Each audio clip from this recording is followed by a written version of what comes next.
नमस्ते दर्शकों। आज केवल मैं ही हूँ आपके सामने, लेकिन हमने जैसा तय किया था, हम अपना कार्यक्रम अब आरंभ करेंगे। और पिछली बार हमने देखा था कि कैसे द्यूत में पांडवों की हार होती है और वे अपना सब कुछ खो बैठते हैं। तो वहाँ से हम आज का कथानक आगे शुरू करेंगे, लेकिन पहले हम आते हैं गणेश वंदना पर। वक्रतुंड महाकाय सूर्यकोटि समप्रभ निर्विघ्नं कुरु मे देव सर्वकार्येषु सर्वदा। त्वमादिदेवः पुरुषः पुराणः त्वमस्य विश्वस्य परं निधानं वेत्तासि वेद्यं च परं च धाम त्वया ततं विश्वमनन्तरूप।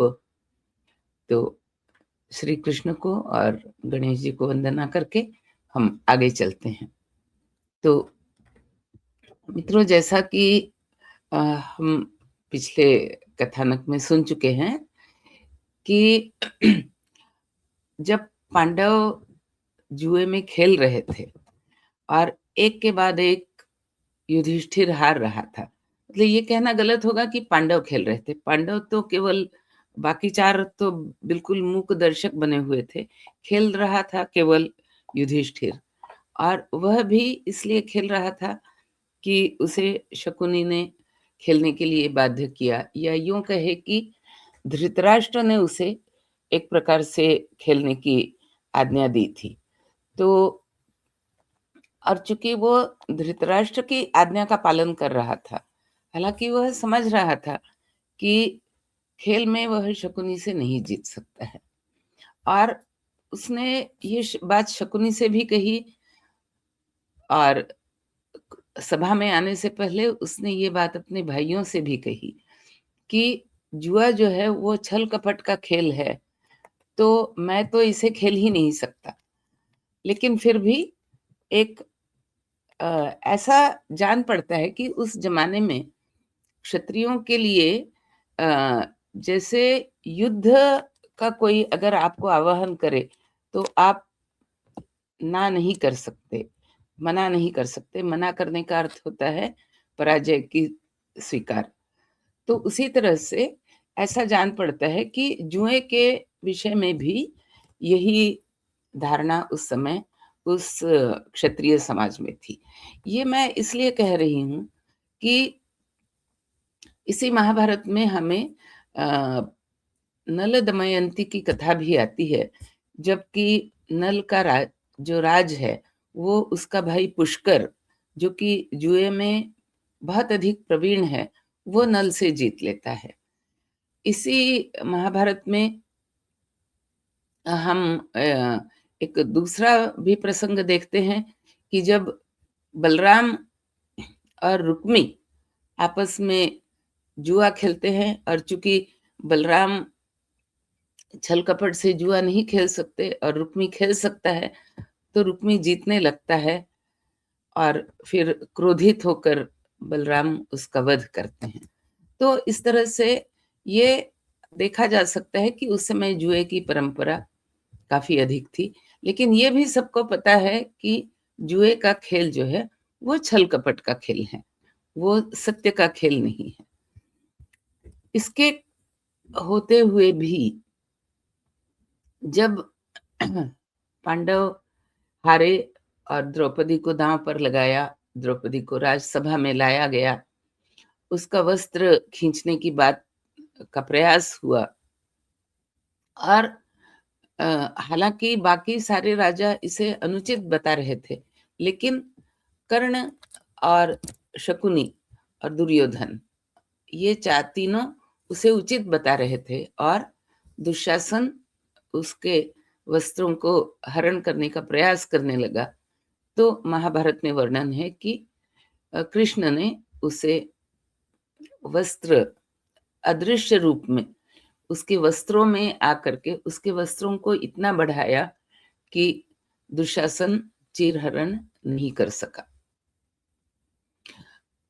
यहाँ पर एक आगे चल करके हम इस बात को करेंगे कि चीरहरण के प्रसंग के लिए कुछ विद्वानों का मत है कि चीरहरण का प्रयास नहीं किया गया था, लेकिन हाँ, दुशासन के वध की और दुशासन के छाती का रक्त पीने की प्रतिज्ञा भीम ने अवश्य की थी। और उसका कारण ये था कि उसने घसीटते हुए द्रौपदी को राजसभा में वह ले आया था। तो उसकी चर्चा हम कभी बाद में करेंगे। यहाँ हम आगे चलते हैं कि ये सारा जब हो रहा था और द्रौपदी जब स्वयं भी रो रही थी और दुशासन भी थक हार करके बैठ चुका था कि अब मैं दोबारा इसके वस्त्र खींचने का प्रयास नहीं करने वाला हूं। ऐसे समय में धृतराष्ट्र ने द्रौपदी से ये कहा कि बेटी तुम वर मांगो। और द्रौपदी ने फिर पहला वर मांगा, एक ही वर मांगा। द्रौपदी ने केवल एक बात कही कि आप युधिष्ठिर को दास्य भाव से मुक्त करिए। तो धृतराष्ट्र ने कहा कि ठीक है, मैंने ये कर दिया, तुम दूसरा वर मांगो, क्योंकि मुझे लगता है कि तुम अ, तुम दूसरे वर के भी लायक हो। एक वर से मेरी संतुष्टि नहीं हो रही है।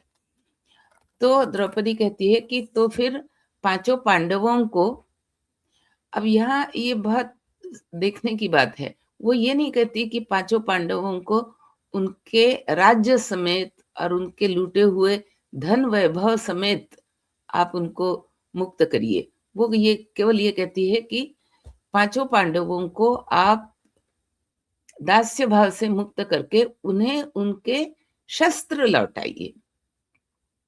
तो ये भी बात दर्शाती है कि पांचों पांडवों को अपने बल पर, अपने पराक्रम पर, और द्रौपदी को भी उनके पराक्रम पर जो विश्वास है वो यहाँ प्रकट होता है। और जो केवल अंतिम दांव में जो द्रौपदी को हारा गया, या उसके पहले के 5 दावों में जो पांडवों को हार स्वीकार करनी पड़ी, केवल उतने का निराकरण द्रौपदी ने मांगा है। ना उसने धन वैभव की अपेक्षा की है, ना कुछ और उसने चाहा है। लेकिन धृतराष्ट्र को स्वयं ये बात समझ में आती है।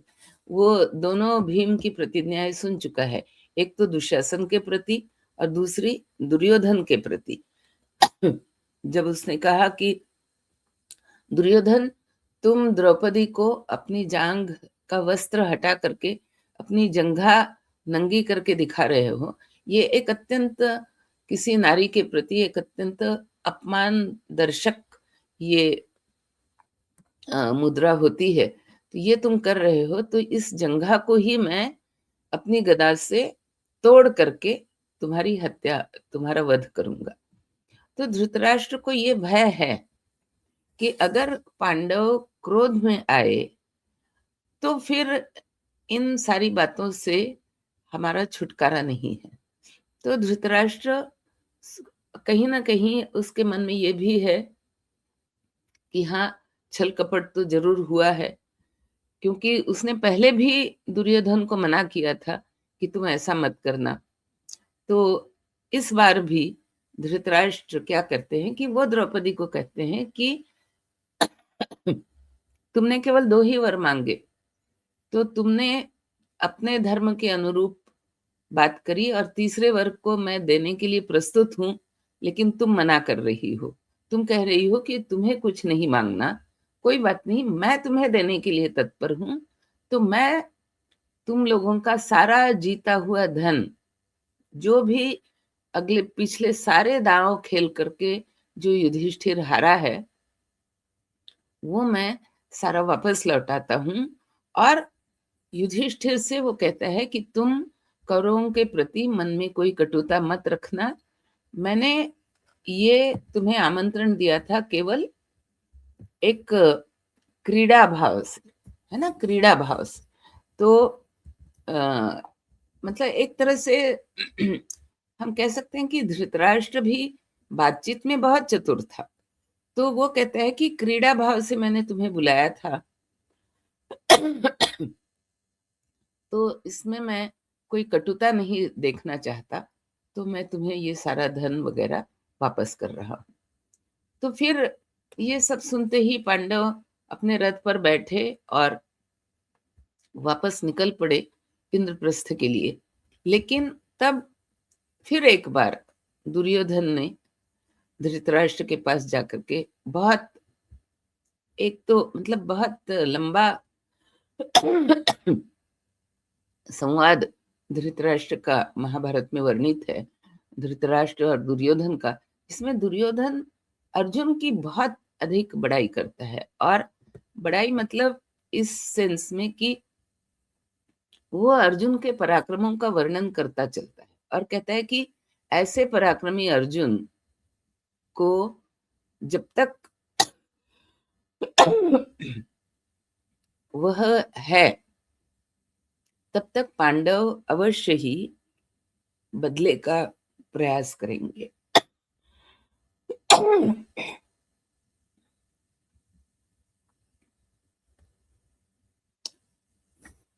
तो हम जब तक ये अर्जुन है तब तक मुझे इससे बहुत भय लगता है, मुझे रातों को नींद नहीं आती है, वगैरह वगैरह। वो बहुत सारी बातें बताता है और वो कहता है कि अब हमें किसी न किसी तरह से ये निश्चित करना होगा कि पांडव हमारे साथ तत्काल ही युद्ध के लिए प्रस्तुत ना हो जाएं, क्योंकि यहाँ जितने भी राजा जमा हुए हैं, जिनको हमने ये कह करके आमंत्रण किया था कि आप आइए और इस खेल का आनंद उठाइए, तो वे तो युद्ध के लिए हमारे साथ खड़े नहीं होंगे। तो अब एक ही उपाय जिसके लिए हम आपकी अनुमति चाहते हैं कि एक बार फिर से एक दांव जुआ खेलने के लिए आप हमें आज्ञा दीजिए, और पांडवों को भी वापस बुला करके उन्हें भी आज्ञा दीजिए कि वे हमसे एक दांव जुआ खेलें, और उस दांव में हम केवल ये कहेंगे कि जो हारा, यानी अगर हम हारे तो हमारा सारा राजपाट पांडव ले सकते हैं, लेकिन अगर पांडव हारे तो उन्हें 12 वर्ष का वनवास उन्हें दिया जाएगा। तो इस एक दांव के लिए आप पांडवों को वापस बुलवाइए।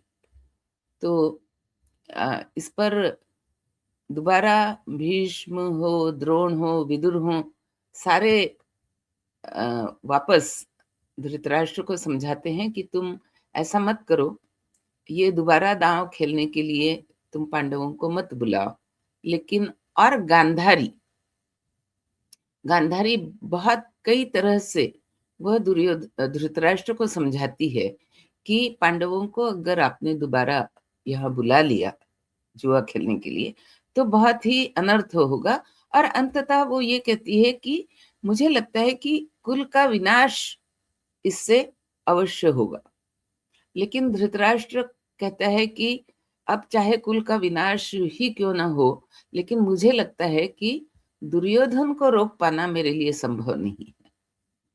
तो ठीक है, एक बार उसके मन की हो जाने दो, और देखते हैं कि शायद पांडव अगर खेल लेते हैं एक दांव, और देखते हैं कि दुर्योधन का प्रारब्ध क्या कहता है, पांडवों का प्रारब्ध क्या कहता है।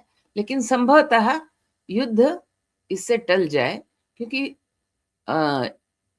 भले ही मैंने पांडवों से कह दिया कि तुम कौरवों के प्रति कोई कटुता मत रखना, लेकिन कल को अगर वो आ जाए लड़ाई पर तो क्या होगा।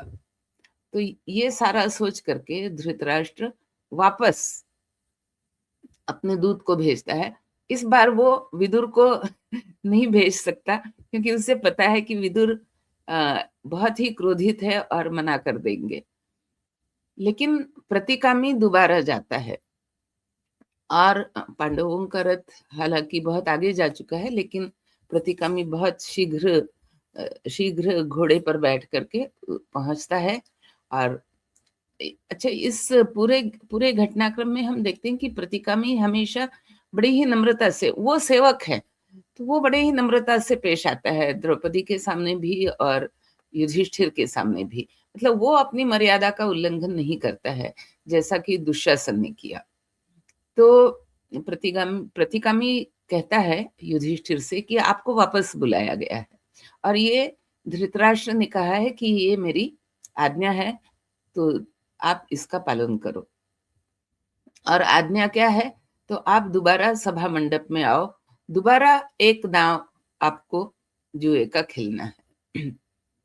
तब युधिष्ठिर के मुंह में एक ये वचन है महाभारत में कि देखो, जब प्रारब्ध अपने पर तुल जाता है तो क्या होता है कि हालांकि सबको पता है कि सोने का कोई मृग नहीं होता, कोई सुवर्ण मृग नहीं होता, लेकिन फिर भी प्रारब्ध जब बहुत भयंकर रूप अपना ले लेता है और वो आप पर हावी होने लगता है, तो राम जैसा व्यक्ति भी सुवर्ण मृग को मारने के लिए उसके पीछे दौड़ जाता है, और उसमें सीता का हरण हो जाता है। तो ऐसे ही शायद ये मेरा प्रारब्ध है जो मुझे एक तरह से आदेश दे रहा है या ठेल रहा है कि मैं धृतराष्ट्र की आज्ञा का उल्लंघन ना करूं।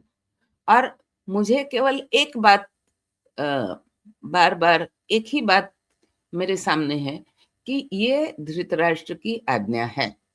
इसका परिणाम मुझे पता है, मुझे ये पता है कि मैं दोबारा हारने वाला हूं, लेकिन एक ही दांव के लिए बुलाया गया है, तो मुझे जा करके देखना पड़ेगा और उस आज्ञा का पालन करना पड़ेगा।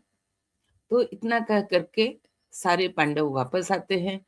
दोबारा एक दांव खेलने के लिए सारे लोग यहाँ बैठे हुए हैं। शकुनी अपने पासों को लेकर के बिल्कुल तैयार है, और ये तय होता है, मतलब जो दांव लगता है वो ये दांव है कि अगर पांडव हारे तो उन्हें अपना राजपाट त्याग करके 12 वर्ष के लिए वनवास जाना पड़ेगा।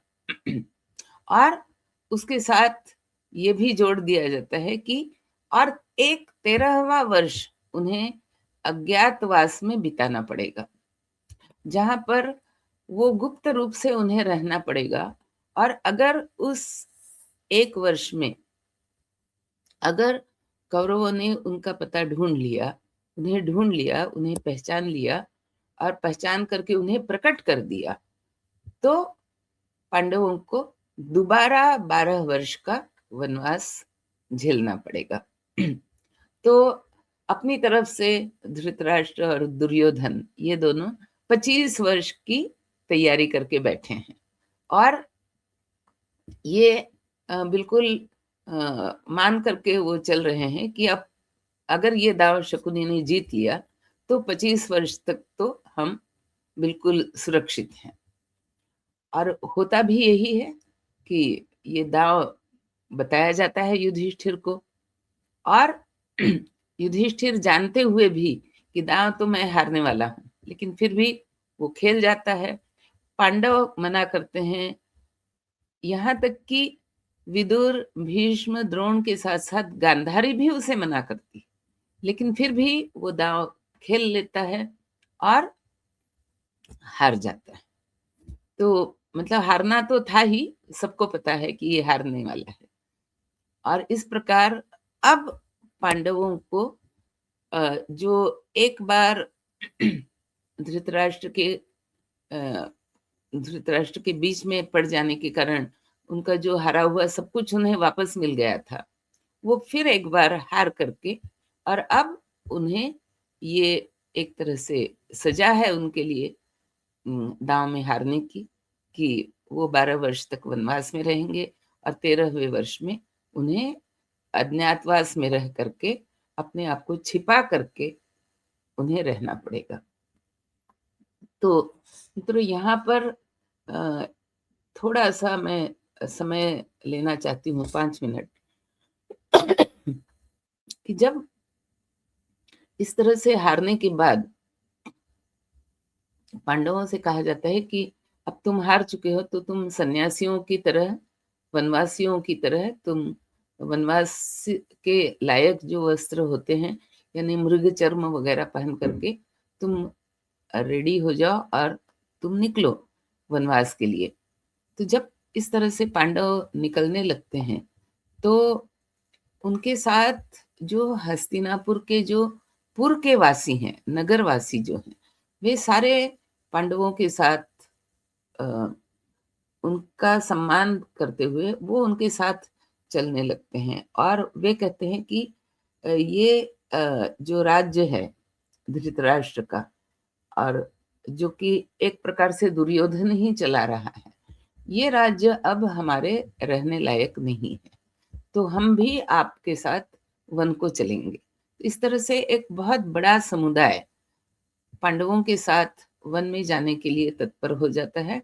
दूसरी तरफ जो बहुत सारे ब्राह्मण जो युधिष्ठिर के राज्य में पढ़ाने का काम करते थे या पढ़ने का काम करते थे या युधिष्ठिर के साथ शास्त्रों की चर्चा करने के लिए आते थे, या जब युधिष्ठिर और सहदेव अपनी प्रजा के साथ बैठ करके शास्त्रों की चर्चा या नीति की चर्चा करते थे, तो उसके समय में उसके साथ रहने वाले जो दूसरे ऐसे कई तरह के ब्राह्मण, वर्णन होता है महाभारत में कि करीब करीब 60,000 ब्राह्मण जो हैं वे युधिष्ठिर के साथ, वो कहते हैं कि वनवास में हम सदैव तुम्हारे साथ रहना चाहते हैं। तो जब ये सारी भीड़ निकलने लगती है और वनवास की तरफ जाने लगती है, तो फिर जब हस्तिनापुर का छोर आ जाता है, तो किसी तरह से युधिष्ठिर जो नगर निवासी हैं उनको समझा बुझा करके वापस कर देता है। लेकिन ब्राह्मण वर्ग जो उसके साथ जा रहा है, वो कदापि पीछे हटने के लिए तैयार नहीं होता है।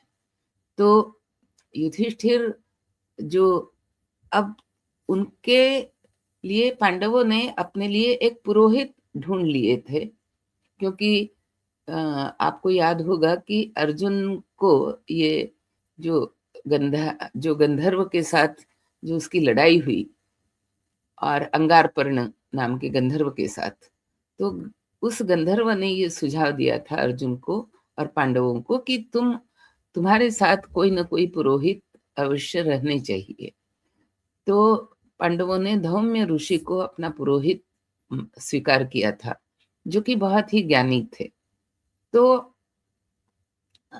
फिर युधिष्ठिर ने धौम्य ऋषि से पूछा कि इतने सारे ब्राह्मण अगर हमारे साथ आना चाहेंगे, तो अब उनके खाने पीने की, उनके भरण पोषण की क्या मैं सुविधा कर सकता हूँ? अब तो मेरे पास संपत्ति नहीं है, तो इनके खाने पीने की व्यवस्था मैं कैसे करूंगा? इस पर धौम्य ऋषि उसे बताते हैं, सूर्य का महत्व बताते हैं, और वो कहते हैं कि ये सूर्य ही हमारे लिए सारे प्रकार के अन्न निर्माण करता है, कि वो पृथ्वी के अंदर अपना ताप देता है, उस ताप के कारण बीज अंकुरित होते हैं, फिर सूर्य ही समुद्र से जल सोख करके वो उसको पूरी पृथ्वी पर छिड़कता है, उसके कारण अंकुर जो है वो पल्लवित होते हैं। इस प्रकार अन्न की उत्पत्ति होती है और वही अन्न हम खाते हैं। तो जो हमारा अन्न है वह सूर्य का दिया हुआ है। तो युधिष्ठिर, मैं तुम्हें एक ऐसी तपश्चर्या का व्रत देता हूँ जिसके कारण सूर्य तुम पर प्रसन्न होंगे, और इतनी लंबी जो ये अन्न की यात्रा होती है, अन्न उपजने की जो इतनी लंबी यात्रा होती है, कि पहले सूरज से धरती गर्म होगी, फिर सूरज से समुद्र का पानी सोखा जाएगा, फिर वो पानी जो है वो पृथ्वी पर वर्षा के रूप में भेजा जाएगा, और फिर बीज बोए जाएंगे और अंकुरित होंगे, पल्लवित होंगे और अन्न का निर्माण होगा। इतनी लंबी प्रतिक्रिया इतनी लंबी प्रक्रिया को शॉर्टकट करते हुए मेरे इस मंत्र के कारण अगर सूर्यदेव को तुमने प्रसन्न कर लिया तो सूर्यदेव तुम्हें एक शॉर्टकट बताएंगे अन्न उपजाने का। तो इस प्रकार युधिष्ठिर धौम्य से वो मंत्र प्राप्त करके सूरज की आराधना करता है। तो सूरज और हाँ, युधिष्ठिर और द्रौपदी दोनों मिल करके सूरज की आराधना करते हैं और सूरज प्रसन्न होकर के उन्हें एक अक्षय पात्र सॉरी एक अक्षय पात्र उन्हें दिया जाता है, जो अक्षय पात्र सदैव भोजन से भरा रहेगा।